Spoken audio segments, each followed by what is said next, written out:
Mandithathe elithuba ndibulise kumntu wonke okhoyo endlini, kwizithethi ezithethileyo phambi kwam, abantu abakhulu, no district director, no bani. Aske ndoyika nam ngoku ndithi mna ke ngoku ndawuthetha ndibe sathini xa kuthethe izikhulu nezikhakhamela phambi kwam. Enye into endoyikisa ngakumbi, ndibona apha into yokubana ngootata bam nomama bam aba bandizalayo. Ngoku ndizibuza umbuzo uba inoba nabo bathi tyhini, kungafane kuthathwe ijongwana nje yomfo aziswa apha azosilibazisa. Yintoni angasixelela yona esingayaziyo ngoba naye befundiswa sithi apha. Inzima ke ngoku le nto indishiya ndikwindawo enzima. Into yobana where do I begin xa kuqala kunje kube lolu hlobo. I do appreciate the invitation. Ndiyabulela kakhulu kwi-department yonke, ndibulela nakubo bonke abantu abazidinileyo bakule ndawo. Ndinibulisa nonke ngelihle igama likaYesu Kristu Nkosi nomfeli wam. Amen. Cala nje ke sibulele nje kancinci. Bawo ngegama likaYesu Kristu, aba Nkosi ngabantu bakho Nkosi, ayindini Nkosi ome apha Nkosi, kodwa Nkosi in Jesus mighty name. Ndicela kume wena Nkosi, kuthethe wena Nkosi, noba bendiplane ntoni Nkosi, yidisturb Nkosi iplan yam Nkosi, so that Nkosi kuthetheke Nkosi amazwi Nkosi onqwenela into yoba athetheke kwabantu. Ngelihle igama likaYesu Kristu Nkosi nomfeli wethu. Amen. Anduzulibazisa. Kuthethiwe apha ngabantu bakwa-education. Andingowakwa-education. Ndonqena ungena kwikamera zakwa-education ndilahleke. Kuba andizazi ikamera zakwa-education. Nini abantu abazi ngo-education ngaphezu kwam. Mna what I will be talking about yinto nje esimple.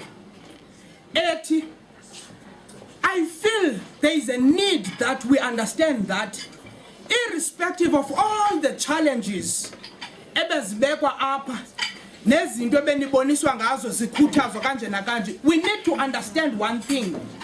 There is no profession in the entire world that is as important as a teacher. Kungenzeka into yokubana umeme bethatha apha ungumhloli, but nayo uphuma ezandleni sikabani sikatishana. Kungenzeka into yoba utata ngupresident, umama ngupremier, ubani ngubani, but uphuma ezandleni sikabani sikatishana. If there is anyone who is as important as anything in this universe, it is a teacher. Jesus. Kukhona ke abantu who don't understand the profession you're teaching. To such an extent that xa bejonge itishala bajonge nje umuntu abangathetha nje nakanjani na. Yes. There is something that disturbs me. Xa ndidibana nabantu kwi-heads of department, even abahloli nabantu abathini, ufumanise ukuba indlela adressa ngayo le tishala ingathi uthetha nomntana esikolo. Ingathi yinonenithi lo mntwana. And that deep inside me, it destroys me because kwayena uphuma etishaleni. There is nothing that can go on in this world without a teacher. Whether sithetha ngento ekuthiwa mhlawumbi zii-professionals, o-professionalness, okanye sithetha ngento mhlawumbi kuthiwa hayi lo muntu ebenobizo ligqirhakazi. Uba netishala, ube khona umuntu omthwasisayo, omtitshayo lento fanele uba uyayenza. Why? Because in everything we are going to do and achieve, we need someone who's going to mentor us. And in this life,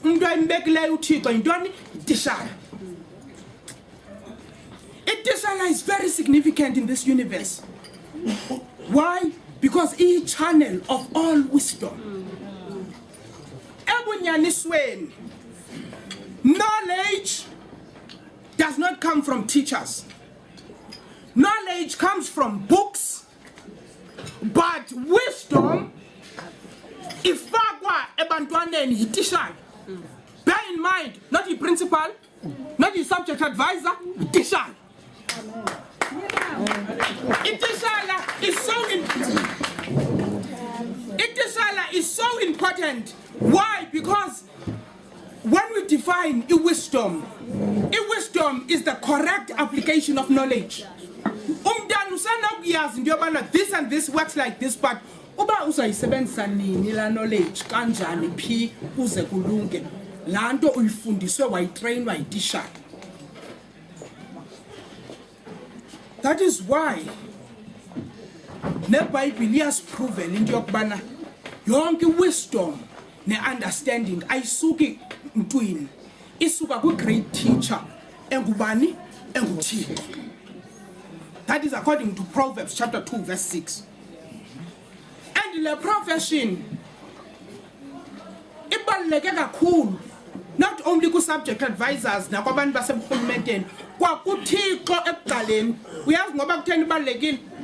Jonga uba ungumKrestu okanye uba wawukhe wava ngobuKrestu, uYesu Kristu Nqakasani babembiza Rabbi, which means teacher. He was a healer himself. They could have said doctor.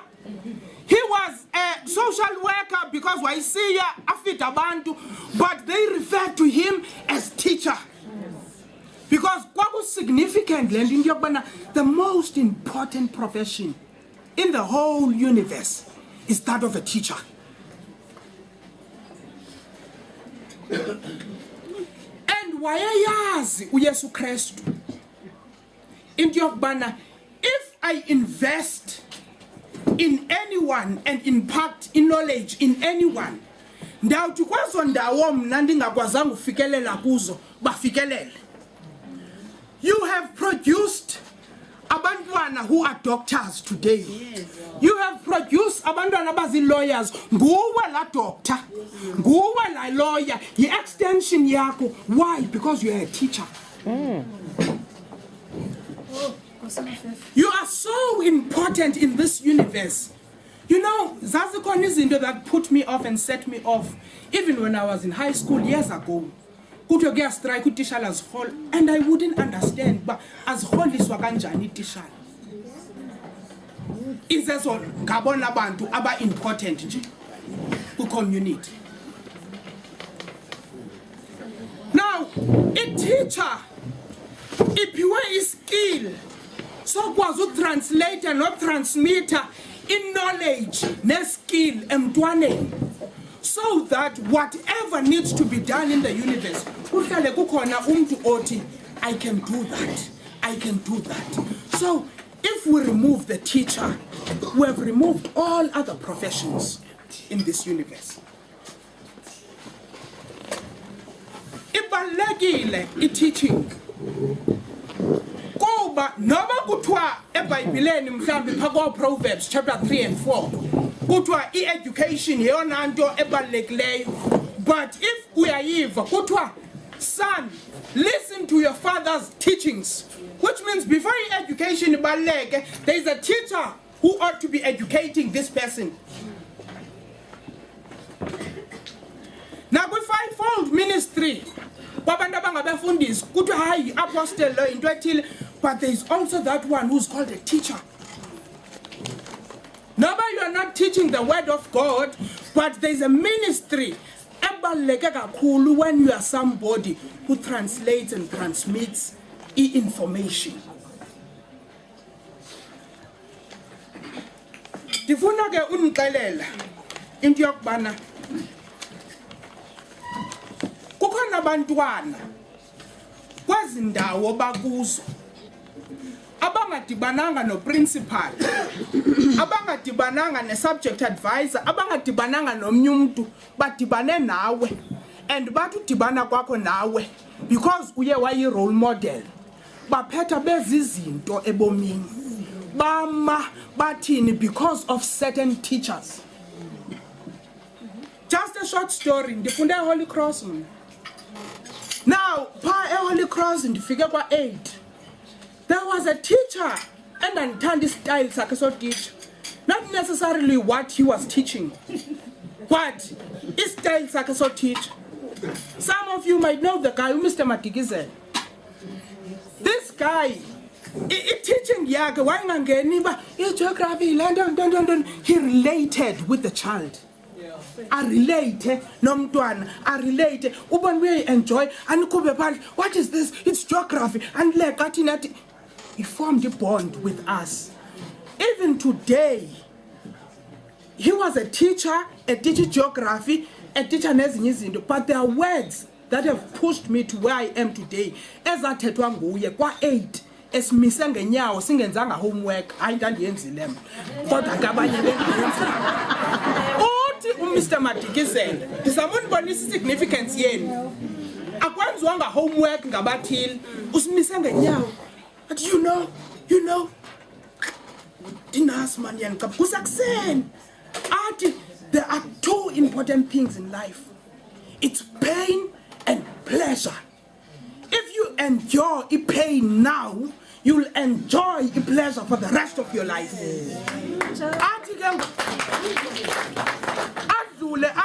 But if you always want to be enjoying, nigga, the homework, you will endure for the rest of your life. Let me tell you the honest truth. He is the one who understands bandifunde nditende yo banedegree nditende siphangelele ndizivulele practice yami. Why? Every time ndandislackish and ndandiye ndicinga amazwi akhe, if you endure, you will enjoy for the rest of your life. Yayibona kuba waba yi-role model engatichi geography, but just being himself. He changed my life forever. It's a teacher. Uba yi-parent figure.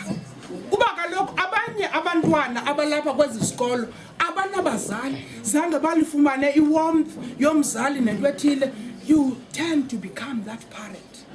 Ube ne-listening ear, ukwazi u-identify into yobatyhini lo mntwana lo kutheni ngathi usoloko ehleli yedwa ekoneni e-10-10, isiketi sakhe esi ingathi kwathini, mhlawumbi akho zi-sanitary towels, mhlawumbi akho zinto ethile. You become that parent.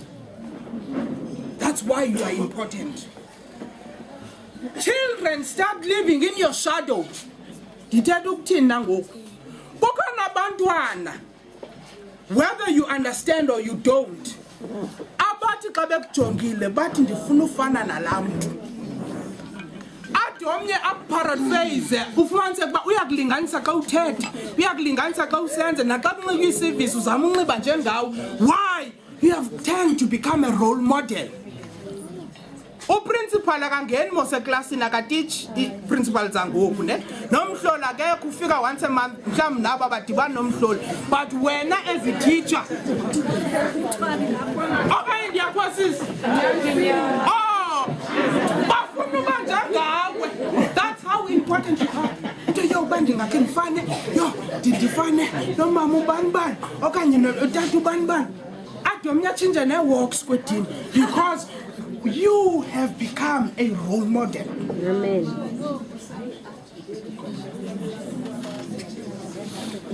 Uba yino-counselor ke ne-social worker kwabaninzi u-identify i-needs, uzama umamela uba yini mntanam udulile kangaka, ngoku uzawuthini into kanjena. Ayiyiyo ne-profession yakho, but seyilapha eklasini sekuzawufuneka umjongile. Abanye bade bahambe baye kwi-extremes, they feed their children. Xa wembona uba lo akanazilantshi akanazinto ethile, abanye mhlawumbi bamkhangelela iimpahla.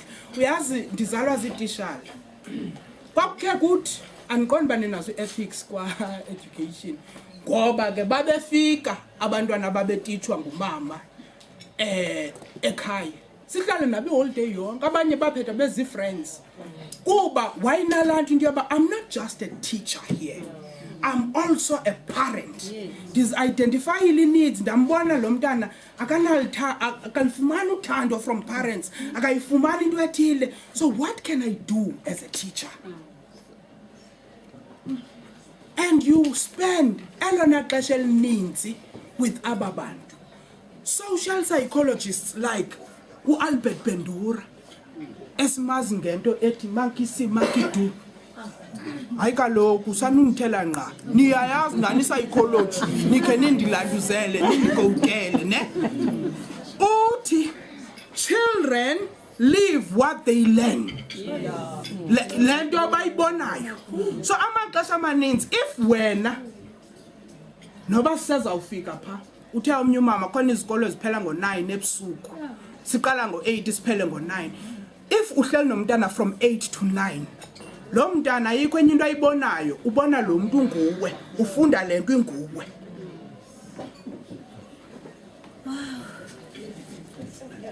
Uyabona i-teaching, it should have been the most fun and most paying job.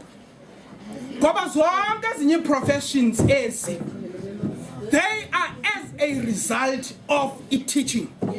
Nditsho notishala otitsha ustandard A mna bekumele uba ngoyena obalulekileyo because uba kayibambanga kwa-A umntwana soze aphinda ayibambe phaa phezulu.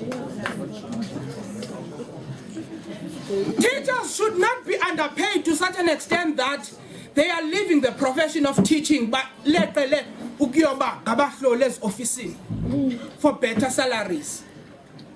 But it ought to be something ekwazi into yokubana itishala ezi zifumaniseke into yokubana ziyakwazi uthini ufilisha that the job that they are in yi-job ebancedayo nebancedisayo kakhulu.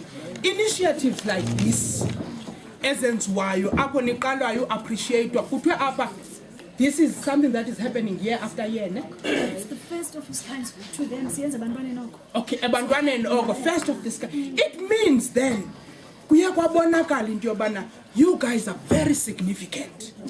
And with as of social ills mhlambi esendizibekile ndazibonakalisa likhona ilizwe elijongileyo into yoba hey we ought to be correcting something somewhere somehow about these teachers. Teaching is a very stressful job. People don't understand this because the teaching does not end when you are in class. You go do preparations. You come back, you mark. You moderation. You addition marks. Balance. It's a very stressful job. You end up not even having time for your family. You have no life. I was depressed by the time she was mentioning the fact that nange weekends kalok guys funeka nibe. I said wow, we are paying me chat. All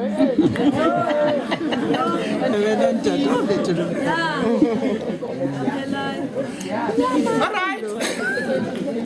Now the challenges.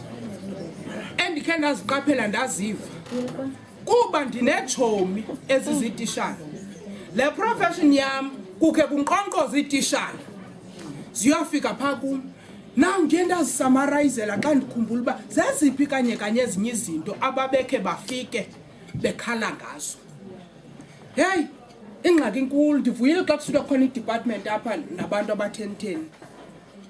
The reality is the magnitude of learners in classes ingaphaya banomthwalo ongaphezulu itishana and kukhona into entsha hayi kwa abantu bendifuna uthwala Albanomoya kukhona into entsha etrendayo where schools and principals zithatha influx yabantwana zigcwalise because they get fat checks. But, oh, you are denying the fact. Let's leave it at that. But the reality is, who is suffering? The teacher. And who is suffering more than the teacher? The student.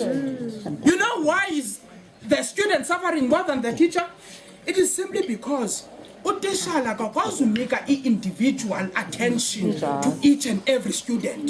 Then sibuye sithi kutheni pass rate yabo soloko low ingenyuki ibizawonyuka kanjani ndingakwazi uoverseer kuwo wonke lo mntwana ndikwazi umbona uba lo unengxaki apha lo utsala kaloku sinje singabantwana silingani. Yeah, understand? Mna ndithatha kade umem uyakhawuleza ubamba into ethile now utishala funeka ahambe one by one, but if we've got the influx, how are we going to achieve such things? We need to maintain the pass rate, we need to improve. Yonke loo nto isikhozela laa nto kuthiwa yi-anxiety, because you are always thinking that hey, if i-pass rate yam ndiyatshona ndiyathinithini nanto into ezawukwenzeka ndizawuredeploywa kuyothatha umntu ekuthiwa uzoperforma better here. Uyayibona i-stress sento yoba ube uyitishala. It's a profession oyiphiwa nguThixo neyona profession ebalulekileyo, but i-stresses that enifeyiswa zizo zizinto ezinje. You are always on the lookout uba ndazi uba kwaba bantu bazawususwa andingomnye wabo na. Now there is also another new thing, a prominent education that is changing, the evolving of the curriculum. One day silala senzo NCS gomso OPE ngalamini 13. You know what that causes? Ndithatha kamnandi lento ndenzela uba uba kwa education ndi wrong ngothetha kanje ndingaze ndiphinde ndimene. Yayibona bavele badiyeke kwa education uba ndi wrong ngothetha kanje. That makes us as teachers feel incompetent. Ngoba awukambambi nalo caps umtsha ufikayo usazama umtranslator kumntwana because kaloku emntwaneni funeka utitsha into yaziyo. Xa usaqala ubamba lo caps kuthiwa ngu-OBE ngoku hayi ngu-NCS ngubani ba. Uyazibona ezi challenges, ufeel stressed. Sometimes siya overloadwa nangelantuzi nange-subjects. Ufumaniseka uba iiklasi ozititshayo zingaphaya kwakho. Hi ma'am, andikhetyelwanga ngumntu apha ndithetha into ii-clients zam ezizithetha xa zize kum.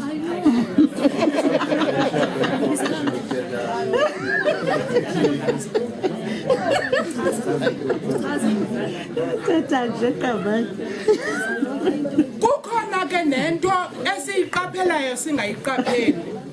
Uyabona i-teaching profession, laa nto bendisithi it ought to be the most paying job, but it is not. Ilidishele kwinto ekuthiwa zii-power dynamics. I-power dynamics sonke sileqa izikhundla zoba u-senior teacher, u-HOD, untontoni, u-principal. We forget uba besize apha sizoticha abantwana. They understand le nto ithetha. Why? Because akho motivation. Money is a motivation most of food. Yayibona laa nto ithetha. Now it is killing us, it is destroying us in this profession of teaching. Sasingena si-passionate kwedini, hey sinxiba ama-trip isuti but ngoku ungena uqonda badisa andiyazi noba siphuma nini esi sikolo ngoku ungena ngo-8 ngo-10 ngebreak uqonda uba awusenamdla, you are demotivated.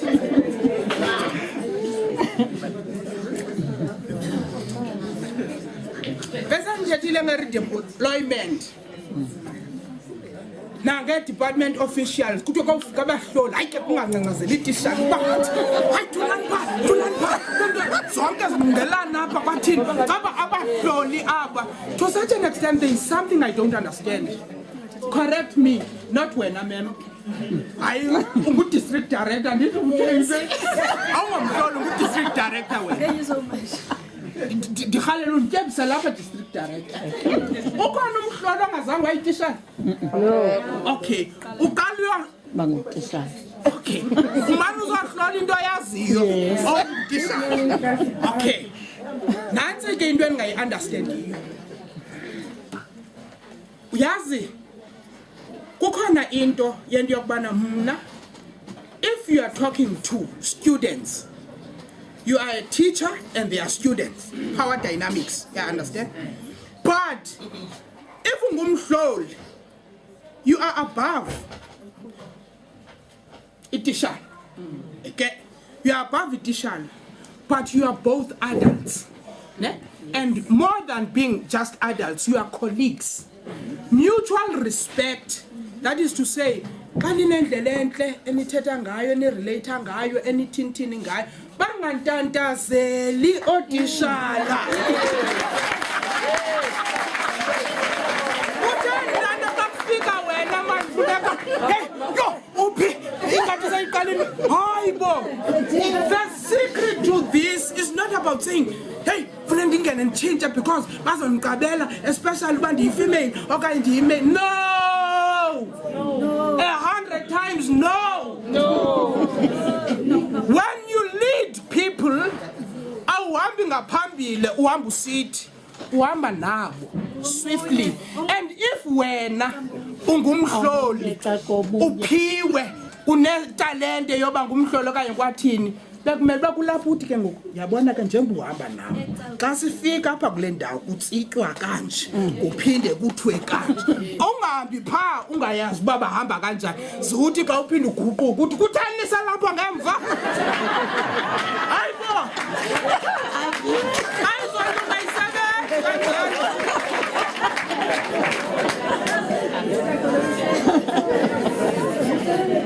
So what I'm trying to say, Department of Education, Khulumente masipala uqala bangakwazi uzibiza ezini kuthiwa apha kukhona abantu abaphethe OR Tambo whatever. Xa siphethe abantu, let us lead. Andazi man, masihambe nabo. Sihambe omunye ekangomunye. Omunye ekangomunye. Hey bona. Siyayiweni kanana sonke. They understand?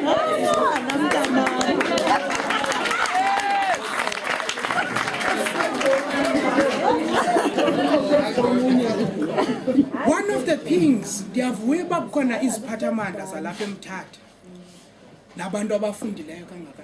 One of the things that are lacking here in the Eastern Cape, ndisitsho nje nam ndifunde up until matric, ndakhe ndaseMonti, ndakhe ndaya eRhawutini, ndaphinda ndabuya apha ekuvizitheni amanye amazwe. I noticed that we are not resourced education kwakwa education apha elantuzeni e-Eastern Cape to such an extent that abantwana bethu who could be achieving izinto ezininzi balekisha behind because they are not adequately resourced. Yabona ke mandike ndidlule kancinci ndiyayithanda i-catch up plan but indenza ndiwandarishe. Sesizocatch up sihambe isikolo ngomgqibelo nangecawe siphume ngo9 kanje na silahleke phi lixesha. Failed planning now is leadership kunto yobana masihambe silantuze siyo catch up. We ought to have planned thoroughly. Ndiyayirhalela into yokubana bantwana basekhaya siface ubomi ngokwe-reality. Xa sisithi abamama nabatishala nababanibani mabaye ku-Saturday classes baphume ngo9, they will face into ekuthiwa yi-burnout. They will be stressed out. Bangaziyildi ezi results benizirhalela nkqu nabantwana aba. Now what I'm trying to say is that makasifundeni nakwawanye amazwe nakwezinye izizwe abelungu kwizikolo zabo kukhona isport kukhona i-extramural activities. However bayapasa belungu benza njani kodwa bayayibhalansisa yonke lento. You understand le nto i-homework ke leke ngokweningazuyiphendula mna but esiyishiyayo ukuthi som but ndine-stress ndine-worry somntu ekuzothiwa akaphili a balanced life because u-balanced life ayingo-physical health qha. You need also i-psychological health yakho ibe ikwindawo right, i-balanced. Yeah, you understand? You need nezinye lanto ndine-worry yomntu ozoba at school mna from Sunday to Sunday. What is going to happen in that person's health, in that person's family life, and in that person's children? Because ungumama lamntu, ungutata lamntu, and an absent father and an absent mother, lo mntwana uyambona ikamva lakhe liba destroyed. So as we build education, let us not destroy homes.